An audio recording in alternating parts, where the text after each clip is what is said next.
మన జనరేషన్‌లో biggest mistake ఏంటంటే ఫస్ట్ ఇన్వెస్ట్ చేస్తాం. ఆ తర్వాత ఆలోచిస్తాం. క్రిప్టోలో అయినా, ఎస్ఐపిలో అయినా, మ్యూచువల్ ఫండ్స్‌లో అయినా బ్లైండ్‌గా ఎంట్రీ ఇస్తాం. ఎస్ఐపి అనే వర్డ్ ఏదైతే ఉందో దానికి అసలు అర్థమే తెలియకుండా ఏదో చేస్తున్నామంటే చేస్తున్నాం అనేలాగా చేస్తూనే ఉంటాం.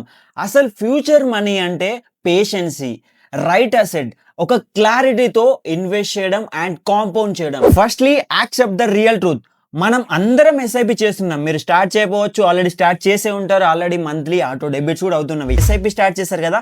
వాటిని ఎలా పిక్ చేసుకొని స్టార్ట్ చేశారు? ఎయిదర్ ఫ్రెండ్ చెప్పడం వల్ల, లేదా గురువు చెప్పడం వల్ల, లేదా ట్రెండ్‌లో ఉండని, లేదంటే ఏదో ఒక యాప్ నోటిఫికేషన్ ఇచ్చింది. ఇంత వర్త్ ఆఫ్ వస్తుంది అనే పెట్టి చూస్తూ ఉంటారు. సో, ఇలా చేస్తే you are not investing. You are just reacting. Come to the reality. Just reacting. ఈ వీడియో మీకోసం లాంగ్ టర్మ్ వెల్త్ ఎవరైతే బిల్డ్ చేస్తున్నారో అనుకున్నారో వాళ్ళ కోసం